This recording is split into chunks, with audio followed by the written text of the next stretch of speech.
Who's got the power? What kind of power? Are we gonna?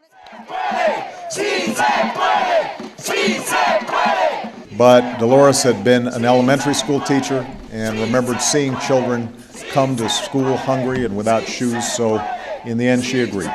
And workers everywhere are glad that she did. Without any negotiating experience, Dolores helped lead a worldwide grape boycott that forced growers to agree to some of the country's first farm worker contracts. And ever since, she has fought to give more people a seat at the table. Don't wait to be invited, she says. Step in there.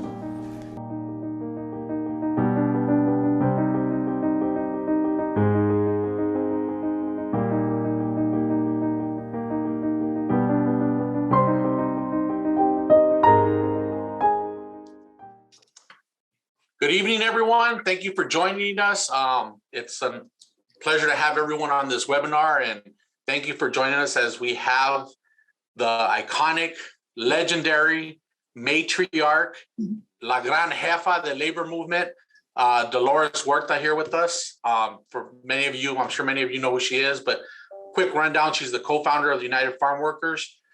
Not only that, many of you, she was a legislator and formed and supported many laws that helped us Chicanos and Chicanas within the community, from groundbreaking, from having the DMV test in Spanish, to getting aid, welfare aid to people that were not documented, and the list goes on and on of her accomplishments.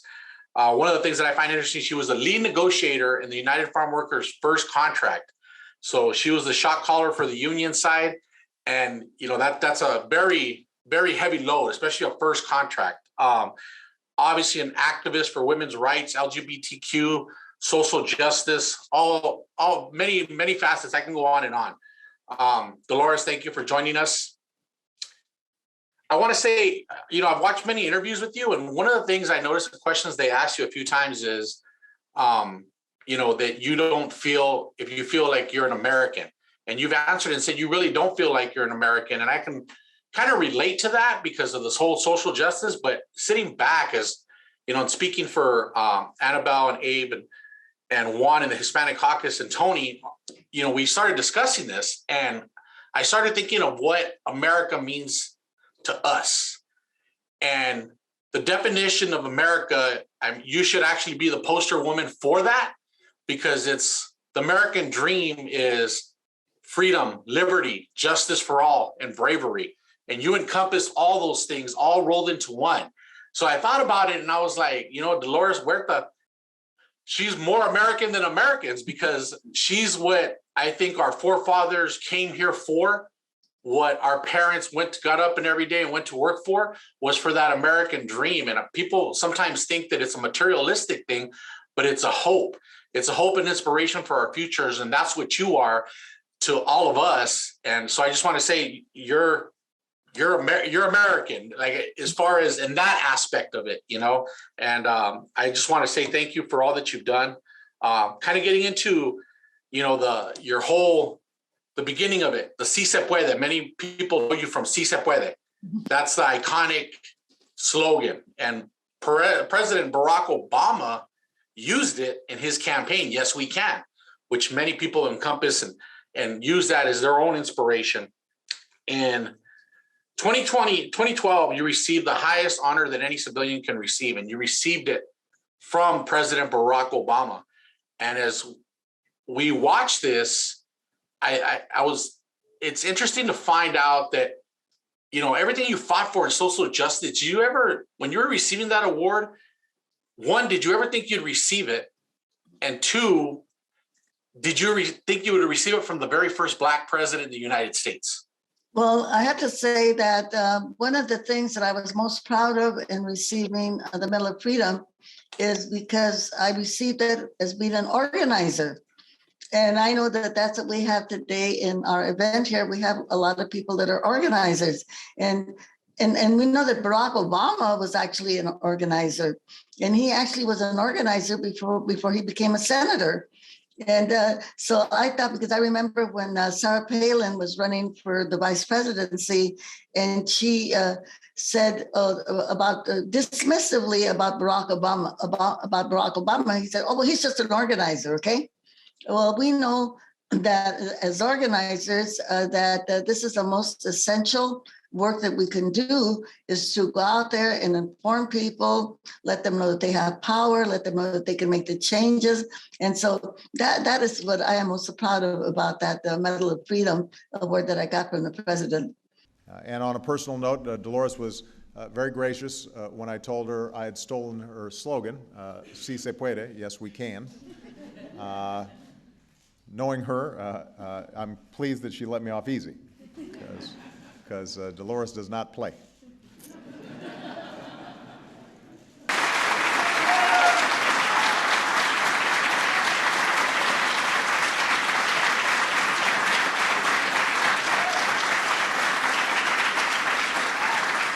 Thank you. So before we get into this, obviously, my apologies, I didn't introduce myself. I'm Carlos Gonzalez, president of 1932 Teamsters Hispanic Caucus. And above, you can introduce yourself. I'm Annabelle Palazuelos. I'm the office manager and the bookkeeper for Local 1932. And I'm Abraham Gallegos, the vice president and organizer here at Teamsters Local 1932. So Dolores, what are the things that obviously you've done so many things in your life, and it's kind of, I'm sure as you do these interviews, people are constantly trying to find out what motivated you and what moved you. And one of the things that struck us was, and reading parts of your bio, the one thing that I didn't notice in too many of them, it talks about your brother was beaten right after World War II. He was a victim of police brutality. It refers to him that he was in a zoot suit. He was a pachuco. Can you walk us through that? What was that like for you? Did that inspire you? Did that create anger in you? If you could just talk us through that. Well, I think the anger that was created in myself, like many of you, I'm sure, is just knowing that we were constantly being discriminated by our teachers, being discriminated, stopped on the street by police, even though we were not doing anything wrong. And having this constant discrimination against us because we happen to be people of color. And I think I always had that bent anger in me. During World War II, my older brother was in the service. He was in the Navy, both World War II and the Korean War. My dad was in the service in the Navy also, again with both wars. And when my brother got beaten up was actually on Victory Day, on VJ Day, when we ended the war. And my brother he wasn't really a pachuco. He was only 16 years old, but he had borrowed a zoot suit that day, and to wear just as a celebration. And then he got beat up. We don't know actually who beat him up, but he was, and he was just a young kid as they got beat up. But we always had that issue. And to this day, as you all know, we still have that issue that people of color are being discriminated by police. And we know that we have to change that at some level. And I think that there is right now an awakening in the United States. There's a reckoning where people are demanding change. And the main thing is that we have to be part of the voices that are asking for that change. I'm not against police. I was a deputy sheriff actually myself in Stockton, when I was deputized, because I worked for the sheriff's office, and I did the files and was a matron because I had to take people to jail. So I think a lot of us, we're not against police, but we do want to see police do their job, which their job are peace officers. This is the title. Their title is peace officers. They are supposed to keep the peace, right? And they're not supposed to instigate violence or, go around beating people up or shooting people, killing people. And I think that's what we want the policing to come back to do what it should be. And I think there are some places in California, like in Berkeley, California, I haven't looked into it yet, because actually our organization, the Dolores Huerta Foundation, the Attorney General of California has mandated both our police department and our sheriff's office here in Kern County that they're supposed to be working with us. They have a mandate from the Department of Justice here that they're supposed to be working with us to improve and some of the conduct that they have been involved with. In Kern County, the Guardian magazine wrote an article in 2015 that here in Kern County, Bakersfield, California, we have the worst record in the United States of America of police shootings per capita. Now, we know that it's really bad in Los Angeles, and we know that Black Lives Matter, but we know that actually, like in places like LA, we've had more brown people. And I think here in Kern County, too, we've had more brown people that have been killed by police than Black people, you know? So that has to change. And it can only change, I think that we have to, due to the political elections, because we know that the sheriffs work for the county. We know that the police, city police work for the city councils. And, I always like to say, it's like if in your home, you hire a security guard, to kind of watch your home, but a security guard can't tell you what kind of furniture to buy, or how to treat your kids, right? So they have their places in, yes, policing, but they shouldn't be able to make public policy, Oh, I love that. I love that analogy. I've never heard that. It's a great analogy. So, you're young, you're seeing all this stuff, and then, you get involved in the CSO, you meet Fred Ross. Can you walk us through that introduction, meeting him and getting involved in the CSO? And this is great. I'm glad you asked me that question, especially for organizing, because Fred Ross Sr., because he has a son that has the same name, who is active in the Bay Area. And he works actually for IBW. But Fred Ross Sr. Taught us how to do this grassroots organizing that made it possible for us to organize CSO, to get all of these bills passed, to help people that you mentioned, and also to organize the union. And it's such an effective way to organize. We use it today in my work with the Dolores Huerta Foundation. This is how we organize poor people that never went to high school, people that don't know how to speak English, but a way to get them involved so that they can make the changes that they need in their community. And knowing that they don't have to wait for somebody to come and do it for them, that they have the power to get in el poder, to be able to change things, but they have to know how to work together, how to take direct action, and that they can solve the problems that they have. And the way that Fred taught us, and I want to share it with you because it's so effective. And I wish all of the labor unions would use this method. Let me just say this, that before we had that strike in Delano, Cesar and I organized for 3 years before that strike, 3 years. And the way that Fred taught us how to organize it is so simple that, you meet at people's homes, family by family, 3, 4, 5 at a time, asking the host to please, could you invite some of your friends and relatives that could come over so we can talk to them. And when you're organizing the union, you want to say to the people that work at this facility, can you invite some of your fellow workers to come so we can talk about the issues? And then what we do, we talk about the issues. We talk about what needs to be done to solve the problem. Then we show them examples of how people that look like them, not college professors, but people, ordinary people, workers like them, how they have come together to solve those issues. And then we say to them, do you want to solve this problem that you have at your workplace? And of course, they all say yes. Are you willing to do something about it? And a little hesitation, but some of them will say yes, okay? And so then we say, okay, are you willing to host a meeting to the people that are there, the 4 or 5 or 6 that are there?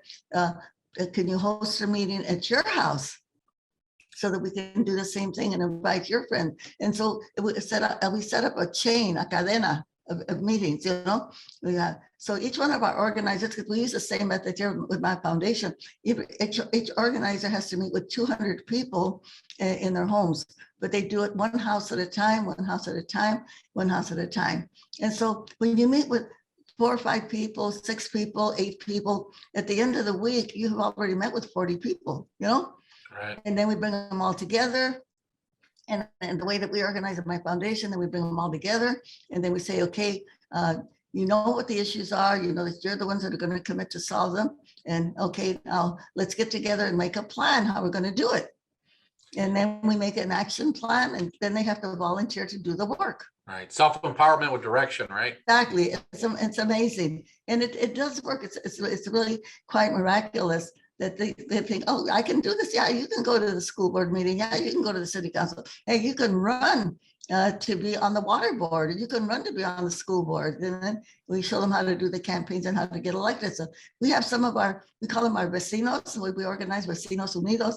And so they're sitting on school boards, city councils, water boards, recreation boards. And a lot of them, they've had very limited English skills, but okay, well, we're going to have all the meetings translated, you know, so that you can know what's going on. That's awesome. But it works. And then like with the UFW, we organized for 3 years, from 1962 to 1965.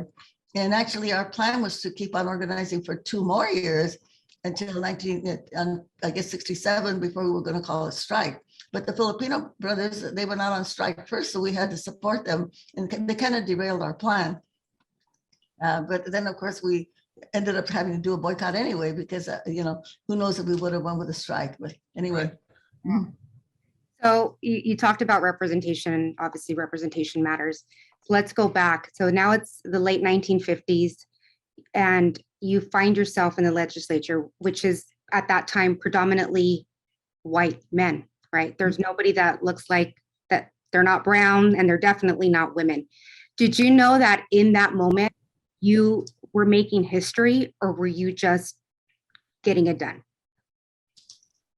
No, I think I never ever thought about that we were making history. We're just trying to do the job, you know, just trying to make things better. But it was kind of interesting because as a young woman, when I was a lobbyist, there were only 2 of us women that were lobbying in the legislature. I'll give an example. There was one man who was from LA. He finally got defeated, but when I went and I asked him to vote on our bill, I can't remember which bill it was that I was lobbying. It could have been the disability insurance for farm workers, and he threw his hotel key across the desk and said, "Meet me here, you know, and I'll give you my vote." So I just stood up and walked out. I didn't even answer him when he said that, you know. But it was not easy. Wow. But one thing that Cesar said, told me, when you go to Sacramento, make friends with all the secretaries and all the janitors. Mm-hmm. And when we were trying to get the bill for the disability insurance for farm workers bill, I needed a couple of votes, and I couldn't find my votes. It's like, you know, in Sacramento, it gets crazy during the budget time. It's like 2 o'clock in the morning, and I couldn't find my 2 votes that I needed. So I told one of the janitors, do you know where so-and-so is at? Oh yeah, he said they're playing poker over there. so he showed me where they were at. And so I said, hey, you guys, I got to get you down on the floor to vote for my bill, you know? So you always make friends with the working people. So then Fred Ross introduces you to Cesar. Can you tell us about your relationship with Cesar? Well, Cesar was very, very shy. And when Mr. Ross introduced us to Cesar, we had our CSO chapter in Stockton, and there was a dinner with the CSO chapter in Oakland. And so we all drove up to Oakland, and Mr. Ross brought Cesar over so we could meet him. And he said, hello and goodbye, like that. And so we were going around to all the short brown men and saying, are you Cesar Chavez? And Cesar was, he was, you know, he would give these glowing reports about all the stuff that they were doing in the San Jose chapter as CSO.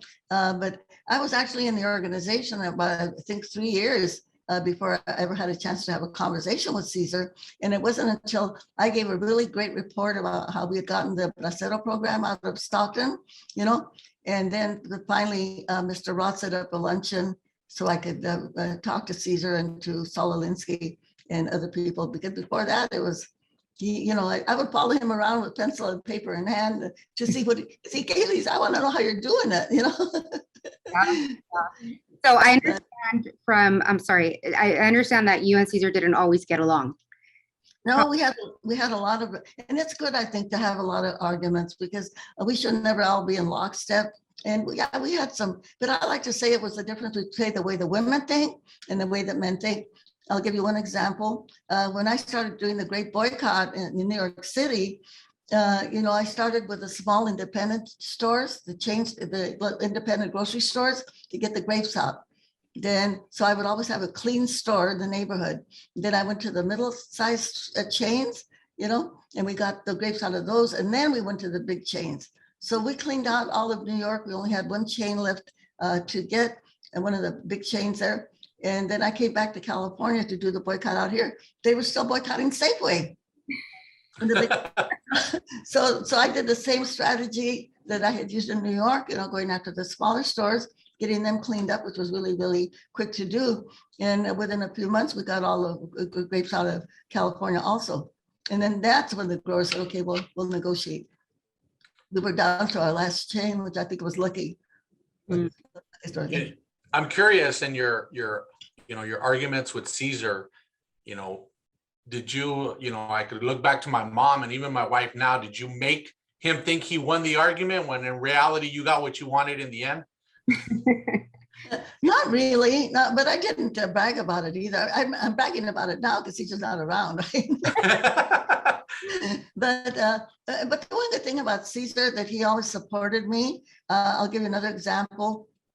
When I went to Washington to get the amnesty bill passed, okay, the bill had come out of the Wilson-Panetta bill had come out of the Senate and in the House with a big Bracero program in it, and to bring in more foreign workers where the domestic workers were struggling.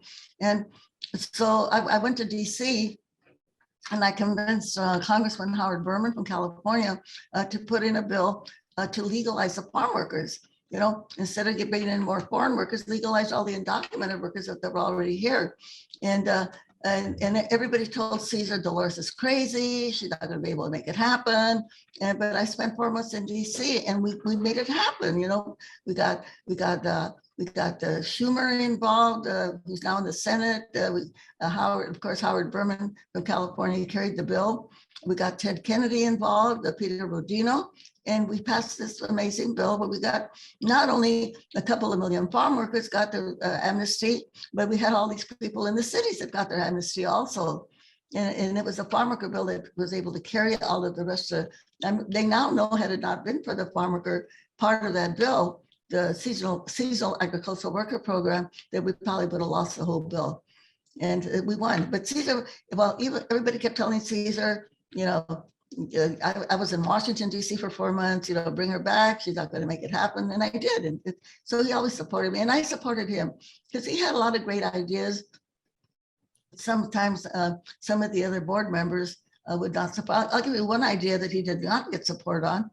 Because since we already out on the boycott, we had all of these offices out there. And then Caesar had this idea of buying land and building some housing on there. And when you have all of these people that are homeless or people that are coming out of prison, they don't have any place to stay. Let's welcome them, welcome them in. And then we can always have these people to help us on elections, on getting out the vote or doing different boycotts. So we'll have a workforce in all of these areas that we've been working on the boycott. Well, all of the other board members voted against it. And I was the only one that voted with Caesar on that. So when the decision came down, I heard this and that you're the one that came up with boycotting grapes, and Caesar wanted to boycott potatoes, which obviously I think no papas doesn't have the same ring as no uvas, right? But was that something that he was trying to hold on to, boycotting potatoes over the grapes? Well, yeah, he gave up pretty easily on that one because I was already in New York City and we were having this phone conversation. And then I said to Caesar, look, Caesar, this is too serious a decision. I'll just fly back to California and we can have this conversation in person. But he didn't want to pay for the plane fare, so he gave up. There's something that we talked about as a group and kind of switching gears, and you're talking about landmark stuff that, you fought for, and the development of people and organizing. And, as Teamsters, I think for us, it's a black eye in the role that we had with the farm workers in the early 70s. George Meany said it, who the head of the AFL-CIO at that time, said the Teamsters were strike breakers during that time, and they were. And it's something that I know that we as an organization are ashamed of. I know our principal officer, Randy Corrigan, is something that, he talks about. That's not a proud moment. And those are not the right things to do. Obviously, we have a very diverse local here with the LGBTQ committees, women's caucuses, Our board is probably predominantly female, and then we have LGBTQ members on there. Our president, Kathleen Brennan, is a proud LGBTQ member. But aside from all that, Dolores, from the bottom of my heart, on behalf of the Teamsters organization, I want to apologize for that dark time in our history. It's not something that we're proud of. It saddens me to this day. Actually, I can hear my voice crack a little bit, because as a Chicano and somebody that takes pride in fighting for working people, I'm ashamed to say that happened in our history. So I apologize on behalf of the Teamsters organization. Well, I thank you very much for that. Yeah, it was a very, very bloody time. And you know, first of all, I want to say that we did have some of the Teamster leaders that supported us to the very end. Jerry Veracruz of Local 630 down there, yeah, he supported us to the very end. And then we had a group of Teamsters from San Francisco that were also very supportive of the farm workers, even when all of that stuff was going on. But it was very hard because, you know, when we had our contracts before the Teamsters came in, we had 10 clinics. We had 5 clinics here in the Valley. We had 5 clinics on the border, you know, where our members could go to those clinics and get the medical services, like the ones in Mexico. They could get the medical services that's there on the border. We had a daycare center. We had actually started schools. We had a school for kindergarten and first grade. And our clinics were, I guess, well, everything went, you know, we lost everything. And we had over 100,000 members at that point in time. We had contracts in New Mexico. We had contracts in El Paso for lettuce workers. And of course, we had the citrus, we had the vegetables, you know, and all of that. We never came back. And there was something else, of course, that happened when Duke Majan got elected. And then we had Nos Traicionaron. We had Arturas and Richard Alatorre voted against the General Council, that we wanted to keep our victories. All of the decisions that we had won under the Agricultural Labor Relations Board, and all of these lawsuits they were supposed to compensate the workers. And we had to settle these cases with like 10 cents on the dollar. So it was a really, now Teamsters thing combined with, again, when Duke Majan got elected. And so it really set back the Farm Workers Union a lot. And to this day, they haven't recovered, you know, to this day, they haven't recovered. But like you said, that's all in the past. And I know folks here were not responsible for any of that, you know. It was just the bad leadership that you had at that time. By the way, I do want to say this, that Jimmy Hoffa, when the Teamsters, because they intervened about 3 times, but the first time that they intervened, I had a chance to talk to Jimmy Hoffa in person. Wow. I was in Florida. You know, they were having a convention in Florida, and I went to Florida to tell them about what was going on. I couldn't get to him because every time they were having the convention at the Fontainebleau, okay? And every time I would go to talk to Hoffa, there were guys there, you know, sitting there. You want to talk, who are you? And who do you want to talk to? And of course I couldn't get to him. I couldn't talk to him.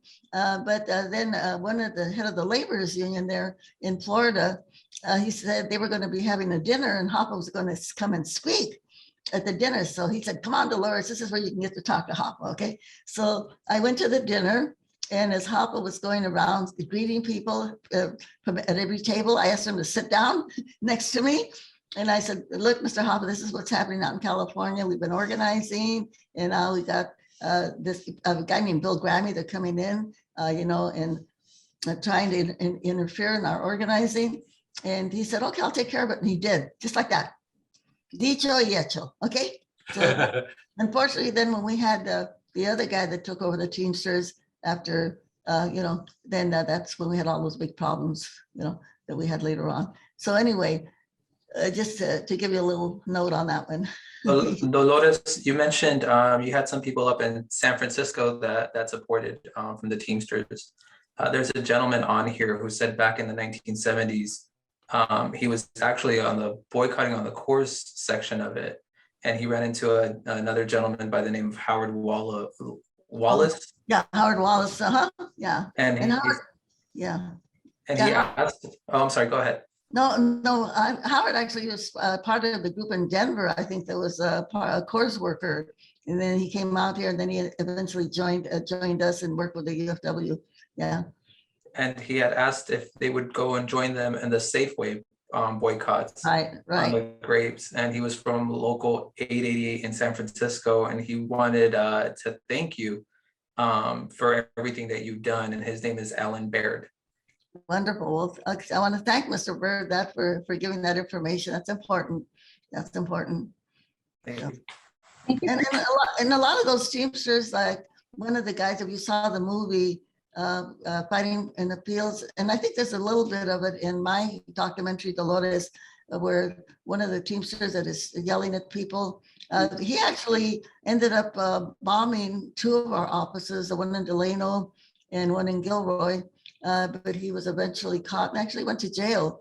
And also, I think he was also, they also actually shot up the Salinas office also. Luckily, nobody was hurt.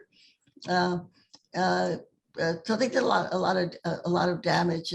And also one of them, and I think it was the same guy, when Ethel Kennedy, they put Caesar in jail in Salinas because they told him he had to call off the boycott and he wouldn't. So he was put in jail in Salinas.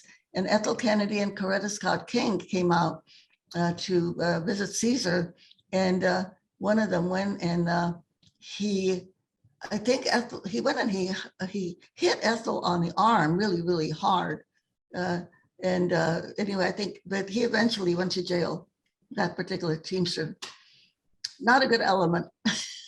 No, not at all. Thank you so much for sharing that story about Jimmy Hoffa. I hadn't heard it myself, but something tells me that you didn't ask him to sit down. You probably told him to sit down.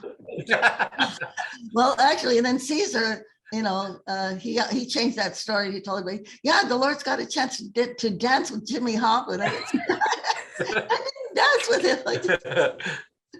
Anyway. On that note, you definitely didn't fit the social norm of a Latina, right? You didn't take no for an answer. And with that comes a lot of criticisms. And some of it was really harsh. I mean, in watching the documentaries, it made me extremely upset. How did you handle it so gracefully? And what can you tell our members, the females that are struggling with balancing being a part of the labor movement, but also balancing their life at home with kids and a significant other? Right. Well, I think just got to tell all the guys that they really have to support the women and the movement, and you know, to give us our space so that we can, you know, give our voices and give our ideas and take us seriously.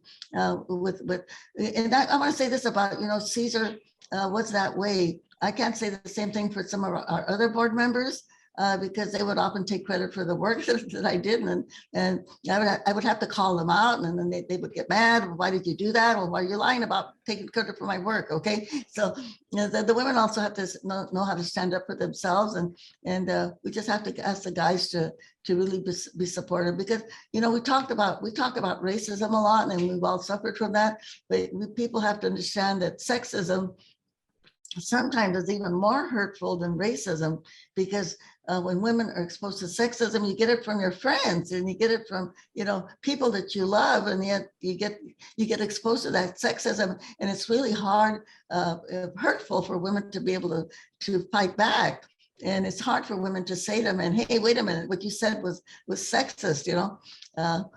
We have to stop all the chistes colorados, you know, because they are hurtful to women, but it's often hard for women. So I think it's good, like when men in the leadership, you know, when they're the ones that can lay down the rules and the groundwork there to say, man, okay, we've got to respect the women in our movement, because and open up opportunities for them to take leadership also. Because I know sometimes it's hard for the guys to step back and say, okay, let a woman take that role. You know, right now in the political world, you know, this is what we're trying to do, get more women, especially more women of color elected, so that the guys don't always have to be there in the front seat, you know, let the women take the front seat once in a while. You mentioned in previous interviews that Caesar was asked why he had so many women around him. Why did he hire so many women? And what was your answer to that? Well, Caesar said, because they do the work. Right. And again, when they would ask Caesar, who are your leaders? Or he said, the people that do the work, right? They are the leaders, the people that do the work. So historically and now, when women speak up, we are quickly labeled as a B word, or she's crazy, she doesn't know what she's talking about. What was the breaking moment for you when that made you finally speak up about the sexism that you were enduring? Well, we had one of our board members, and this is sad for me to talk about because he is now a professor at Harvard, okay? But we had all of these young, beautiful Latina, farm worker women, and they were in an organizing campaign, and she wrote me a letter that we were only getting like $10 a week. Okay, this was we had all of our expenses were paid, the gas and the cars and everything, and medical expenses were all paid by the union, but we didn't have salaries, so to speak. So we only got like $10 a week. And she would not give him her $10 unless he would have sex with her. And she wrote me this letter, and I took it up at the board meeting. And of course, Caesar was furious. And he got that particular board member and took him out for a walk, okay?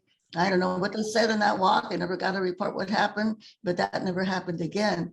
And before, especially back in the day, when you didn't have the prominence of women's movement like we have in today's world, this happened to a lot of women. I mean, but women always felt either ashamed, embarrassed to bring it to the forefront, or they didn't want to put somebody on the spot or call somebody out.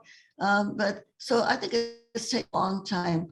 Even in the fields with the farm worker women, I think this might happen in some of your places where you organize it. If you have like in the farm workers, sometimes it's a whole family that's working together.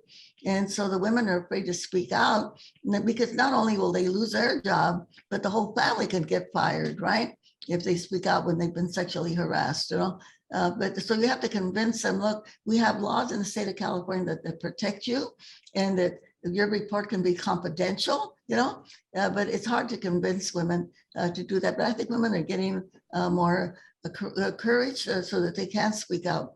But it's something, and I want to say this too, because I think I'm old school. I'm going to be 92 years old in April, but I know that, and now, and my kids will tell me sometime too, because of the way people used to talk, like men would say to a woman, honey, or dear, or something like that.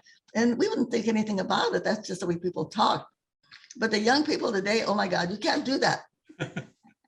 I can't even say, hey, that's a good looking guy out there. My daughter says, oh, mama, that's sexist. You can't say that. Okay. So I think the norms have been set higher. The standards have been set higher. But sometimes people don't know because that's the way that they were raised. And of course, as Latinos, we come from a strong macho culture. And that's got to be addressed. But I think that the way that we also, with the union, we're lucky because we have an organization where you can speak to people and they'll listen to you. But in the general world, what we have to do is we have to get our educational systems to teach little kids in kindergarten and first grade, okay, that boys and girls are equal and the girls have to be respected. And we have to teach them about that we are all one human family and we can't discriminate against somebody because of the color of their skin. And also that there is a third gender, that it's normal for people to have a third gender, for people to be gay, lesbian, or want to be a transgender into another sex. I mean, so kids can understand there's nothing, crazy about this. This is the world that we live in. And so that, little boys and little girls they're not secure or the bodies that they're born into and they want to change into a different sex. Okay, that's okay. It doesn't affect your life. That's the main thing we have to say to people. Women's right to abortion. Like I say, I have 11 kids, okay? My daughter, Juanita, has dogs and cats, okay? That's her life. Understand So. I have no business interfering with her life. And again, if I wanted to have 11 kids, that was my choice. That was my life. And we have to respect people. Same thing if somebody wants to marry someone, live with, of their own sex, that's their life. It doesn't affect your life. Well, I like to use Benito Juarez. El respeto al derecho ajeno es la paz. Respecting other people's rights is peace, okay? And your human right is what you do with your body. And I think it's really important, especially on the issue of abortion. It's important to say to people out there, that is a woman's choice, okay? Her body, her choice, and nobody should interfere with it. That is a human right. And I think, especially in the Latino community, because we have so many people like myself that come out of the Catholic religion or the evangelical religion, and they use the issues of abortion and gay marriage to divide people. When all of us as labor people know the real issue is not whether you're gay or whether you have an abortion. The real issue is who has the money, okay? In the United States of America, it's that with 10% that have 90% of all the wealth, that we as labor people are trying to get working people to be able to get some of that wealth, right? That's the real issue. As long as they keep us fighting each other, they can keep getting all the money, okay? And depriving the working people of the rights that they should be having, like free education and free healthcare and better wages. Absolutely. Dolores, you touched earlier on sometimes when you would go out there and you would go organize and you would go into people's homes, you would ask them, will you call a couple people, come over or get more people? And some would say yes, and some would hesitate. With those that hesitated, that's the fear of the next approach, right? What's next? What's the fear of the unknown? Well, how did you? Yeah. Oh, I'm sorry. Go ahead. The question I have is, how did you move them from that state of mind, that fear, into seeing the hope at the end? Well, what happens with people like that is because they're hesitant. I always say, like, when you're, and this, when you're organizing, it's like trying to find the gold pebbles in the sand, finding those leaders but you have to go through a lot of people to be able to flesh those people out. And oftentimes they don't even know that they're leaders, but when you have these house meetings and the people that say, okay, I'm going to ask you, Mr. Hernandez, would you have a meeting in your home? I'm going to ask you, Senora, if you would have a meeting in your home. And so those of us that say yes, and they're going to get another 3 or 4 people over here, another 4 or 5 people over here, and then you ask the same question. And then that's when you start getting the people that really want to do something, that they're the ones that come forward. But you do have to go through a lot of people to find those leaders. And a lot of times they don't even know that they're leaders until they tienen ganas, and they want to go out there and they want to help bring other people in. But it's like you just have to go through a lot of people to find those leaders in the first place. And the ones that are not there yet, you just wait, because they'll come in later after they see that you're actually getting some momentum, and then they'll come in and join. But you don't want to spend a lot of time on those that are negative. You want to keep going forward and find the ones that are positive. And when you looked and you found those gold pebbles, what identified them as the gold pebbles? What identified them to you as leaders? Well, they do the work. They're the ones that come out and volunteer, whatever it is that you do, and you have to do leafleting or canvassing or talking to other people. They're the ones that come out there and do the work. And sometimes it can be the most quiet person in the room until they all of a sudden you see they're out there doing the work. But it works every time. I mean, that's the way we organize the CSO, the way we organize the UFW, and the way that I use that same method to organize my foundation. Perfect. And now, of course, you paved the way for agricultural workers. And now you have a new set of agricultural workers that don't understand that they're part of this, or that they fall under these laws and protections in the cannabis industry now. Mm-hmm. What message do you have for those workers, the new age workers, right? They're younger, they don't understand, they may not have the same struggle as what the farm workers originally did, but they have these protections because of you. Well, I think it's the same thing. Sometimes we have to give them a little history lesson too, to know, look at it. We haven't always had these protections of unemployment insurance, of having toilets in the field, the cold drinking water, the rest periods. the unemployment insurance. So the only reason we have these benefits now is because farm workers, other farm workers like you, they fought and they died to get these benefits, you know, like in the farm worker movement, we have 5 martyrs, 5 people that were killed just to get these basic benefits.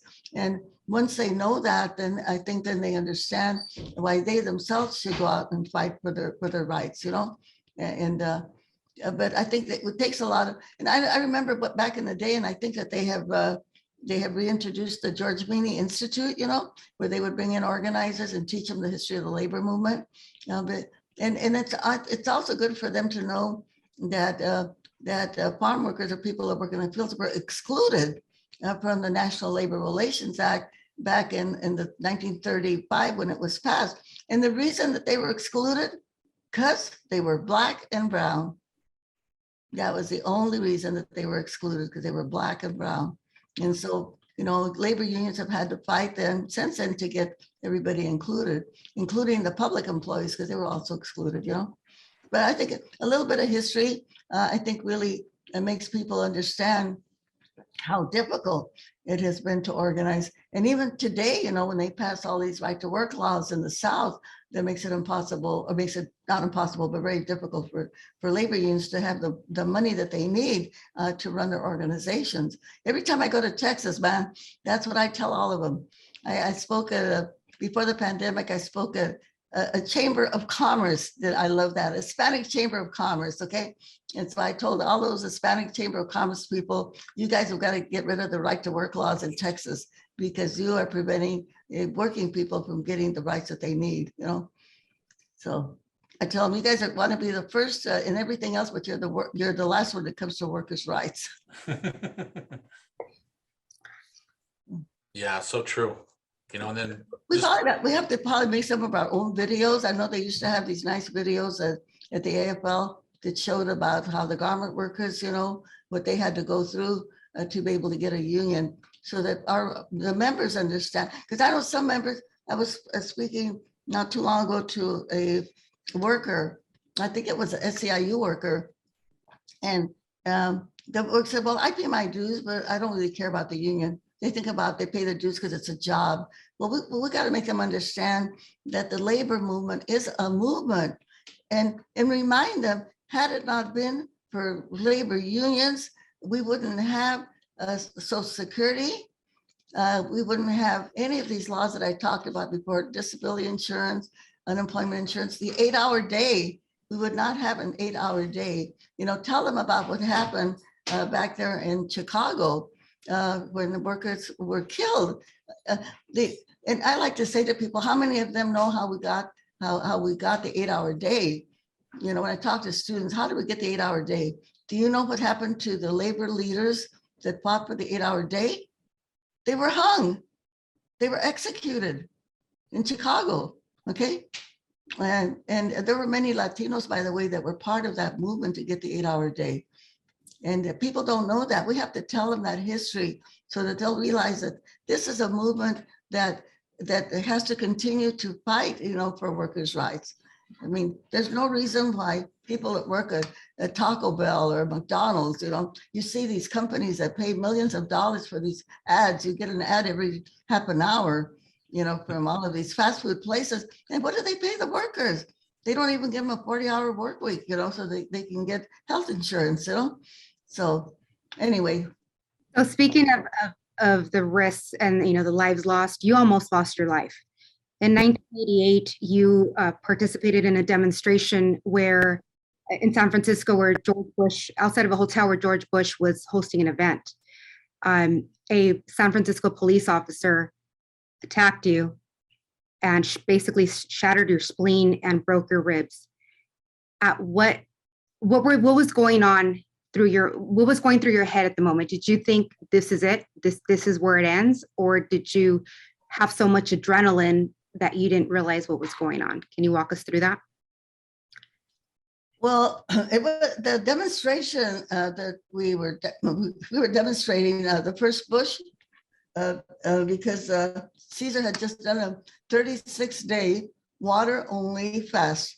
Didn't eat food for 36 days because they wanted to bring to the attention of the American public about the harm that pesticides do to farm workers who die from pesticides. Their children die. Their children are born with deformities, and the American consumers. We also have the highest cancer rate in the world in the United States of America because of all of the pesticides that they put on our food. Now, many of the pesticides that we use here have been banned in Europe for decades. That they're still using here in the United States of America. And so that's why he did that fast. And so the first Bush was running for the presidency, and he had a press conference in Fresno, right here in the middle of the Central Valley, to say that there's nothing wrong with pesticides, that the government takes care of people to make sure that they're not injured. And so then he was going to speak in San Francisco. So our San Francisco people called me and said, come on to San Francisco. We're going to do a demonstration about what he said about the pesticides. So I drive up to San Francisco, and we take up our big, boycott grapes banner. And all of this happened in 1988. So when Cesar finished that fast, we thought, well, we may have to go on another boycott just to call attention to the pesticides. So I was doing some press there, and then the police started moving in and beating people up. But it was a really great demonstration. A lot of labor people were out there because that's when we were having the wars in Central America, and people had signs: "Bush, get out of El Salvador." Bush Noriega, the guy was with CIA in Panama. Bush Noriega, that's the ticket. And there were a lot of gay folk out there, and they were a lot of them were in drag, and they had big signs saying "Bush is a drag," walking around, and people were singing. It was a really fun demonstration. And then the police moved in and just started beating people up, and I was one of the people that got beat up. They actually beat up quite a number of other people. There's one woman that's in the documentary, Dolores, about me. She was waiting for the bus, a Black woman. She was standing there waiting for the bus, and they beat her up. Nothing to do with the demonstration, just waiting there. Yeah, and so, but I recovered from that beating. And luckily, I was out of commission for a while because they busted my ribs and they couldn't find my spleen. The guy hit me so hard that it just splattered, But anyway, but the good thing that came out of it, like they say in Spanish, no hay nada mal que algo bien no salga. They had to change all of the ordinances of the San Francisco police, so that they can't do that anymore. They can't attack people unless there's some kind of a crime going on, Yeah. So they did make a lot of changes. How did your family take that? Did you get the Dolores, this is enough, you need to stop, you almost lost your life? Did you get that, or did you get, you got to keep going? What was their feedback? Oh no, my kids they all grew up like your kids. I'm sure they all grew up in the movement. They're all dedicated to the movement. And later on in the year 2000, I had an aneurysm. And I was actually disabled for 7 months, where I couldn't walk, I couldn't talk, I couldn't write, and it took me 7 months to recover. But right after I recovered, guess what I did? We went on a march to Sacramento. Of course, wouldn't expect anything less. So now you're 92 years old, or you will be 92, correct? Yeah. What? In a couple of months. Happy early birthday. What's Thank next? you. What's next for you?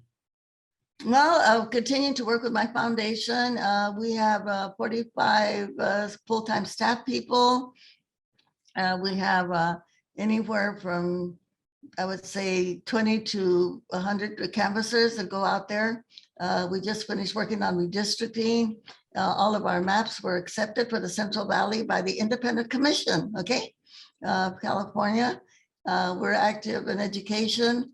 We're active in 17 different school districts covering about 200 schools.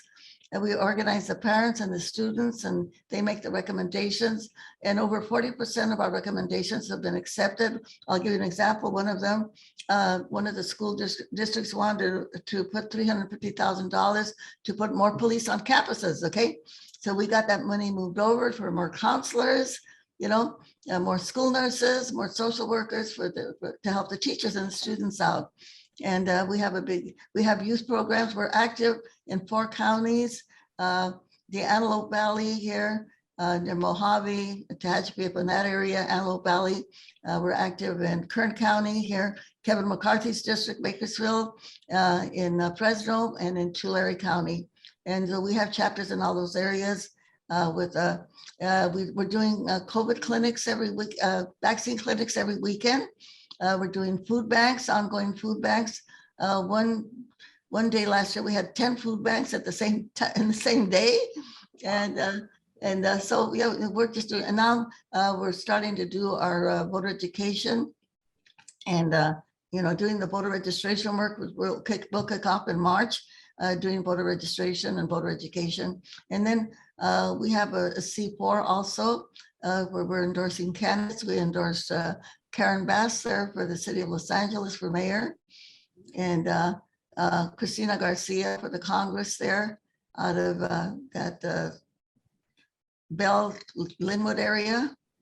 And of course, we have our people here that we're endorsing here in the Central Valley also. So we're active in all of these different areas,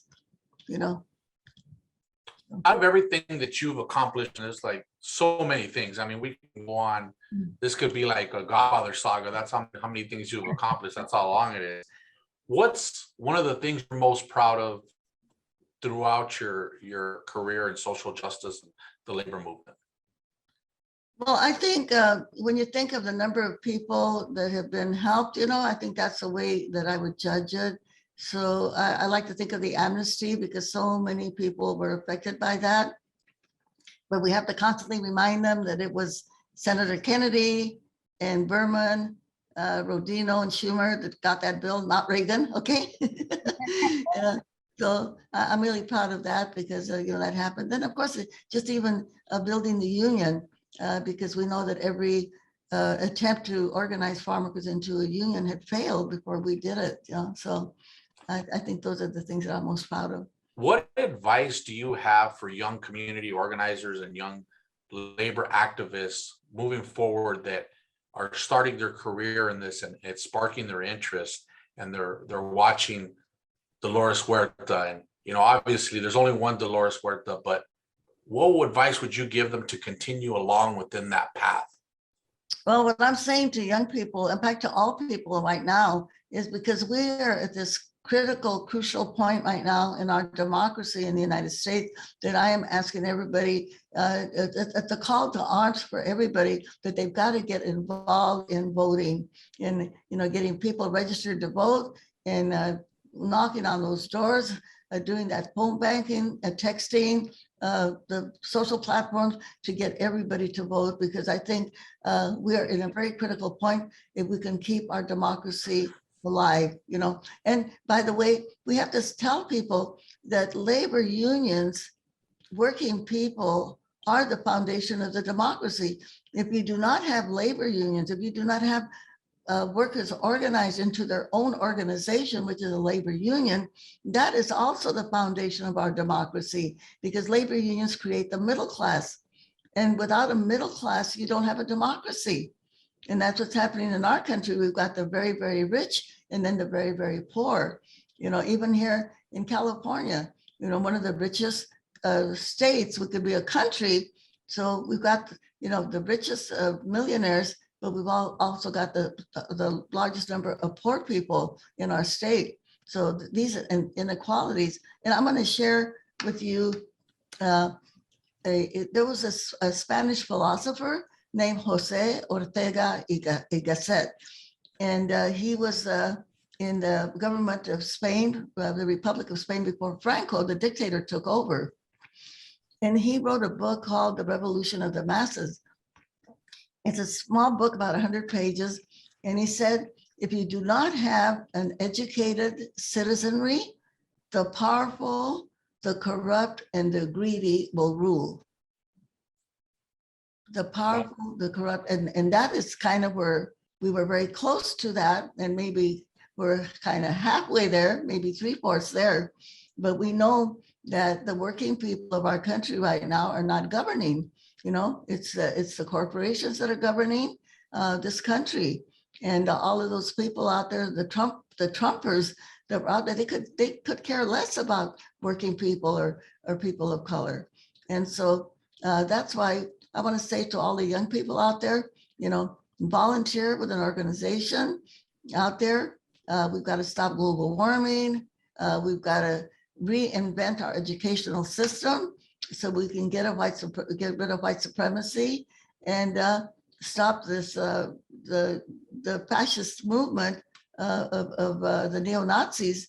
But it's not going to happen unless we get out there and do something about it. But the one thing as organizers, we do know one thing, that the worse things get, the better it is for organizing. Okay.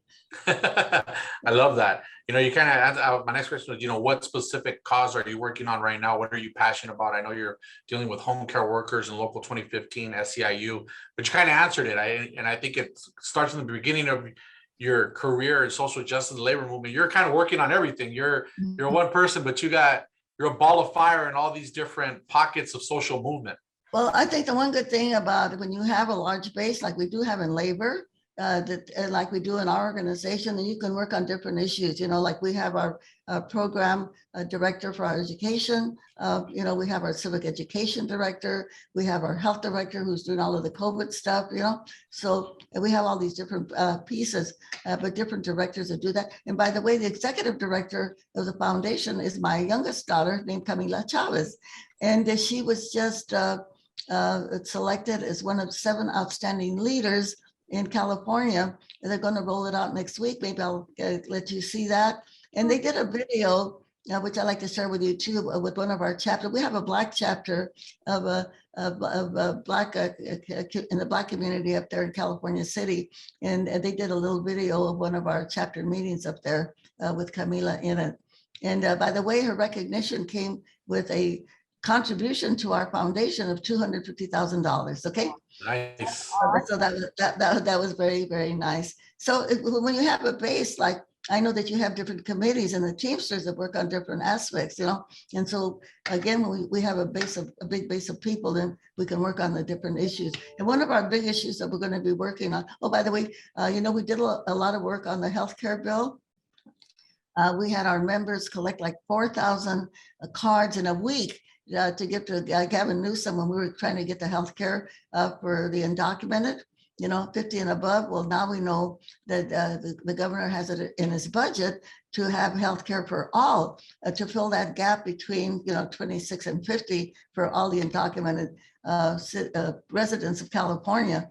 So that's one of our priorities. We have another priority that we're going to be introducing with the Romero Institute. And this is something that you will be interested in because it affects some of your members, to get the governor to call a climate crisis, and so that we can do something about clean energy. And the bill is going to be called Electrify California, and so that there can be subsidies for people so they can transition, but also to get for workers that are working in the fossil fuel industry, to transition them to the green industry, but with the wages, with a living wage, with a union wage, right? Because otherwise it's going to be like here in Kern County, we have, hundreds of Latinos that work in the oil industry, because here it's oil, agriculture, or prisons, okay? That's their choice. And we have a very low educational system here, by the way. But anyway, so this bill will be but the good thing about this is that the governor in his budget message has 85% of the bill that we're going to be pushing. 85% of it is in his budget bill. Okay. So, and it'll be to try to cut the the emissions, from the fuel industry in our state. In other words, we have to combat global warming because it's going to affect all of us. It's going to affect all of us if we don't stop it. But the labor is going to be very crucial to make this happen. And we know, especially in the building trades, that there are some people that are not too happy about that idea, about stopping the fossil fuel. Right. I'm amazed just listening to everything that you got going on and that you're doing and that you're involved in and that you have your hand in. It's just amazing. And, on behalf of Teamsters Local 1932, the Hispanic Caucus, our organization, I know our principal officer, is very committed to keeping your legacy, the legacy of past in the labor movement alive. I know many Teamsters that are on here from different locals look to you as an inspiration. And I could promise you from the bottom of my heart, we're going to continue this movement. We're going to continue educating our youth in the movement of, what our victories were, and sometimes what our, the people that died sacrificing for our movement. So you're just a tremendous inspiration. I have 3 little girls at home, and, I want them to know about Dolores Huerta. That's what that's what I strive for them to be good people, to fight for others. And that's what I want their life to be. And I thank you for that. I thank you for everything you do. I thank you for your time.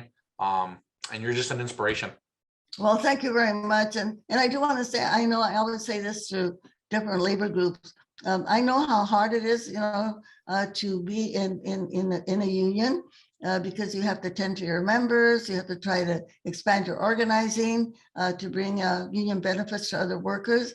And I know that you get involved at the legislative level, at the state level, and the congressional. But I also want to say, keep an eye on your school boards, okay? And see what it is they're teaching. They're supposed to start ethnic studies in all the high schools, but if we can get them to do something about Black History Month and Hispanic Heritage Month and Women's History Month, to make sure that they bring those curriculums into the schools also. So look at the school board members in your areas, see who they are, and make sure that we can get progressives, because I can assure you, and with all the fights that we have with our school board, and now, by the way, you have a lot of the right wingers, the Trumpers, that are trying to take over some of the school boards, okay? Because they don't want people to learn about our history, what our people have gone through, the real history of the United States of America, the people of color history of the United States of America. So, when you do your legislative work, keep an eye and see what's happening on the school board. Get some of your members to run for the school board positions, all right? Will do. Thank you. We love you. We appreciate you. We got to take the power. So I like to end my talks by, and I know that you all know this chant, and I'm sure that you do it, but I like to end by saying, who's got the power? People. Now, okay, I'm going to say, who's got the power? You say, we've got the power, okay? And when I say, what kind of power? You say, people power, okay? Who's got the power? We got the power. What kind of power? People power. All right, so we're going to use our power to get good people elected. What do we say? ¿Se puede o no se puede? Sí se puede. Se puede. It's all right. Thank you. Thank you very much. Thank you. Thank you very much. Muchas gracias. Gracias. Gracias. Thank you. Bye.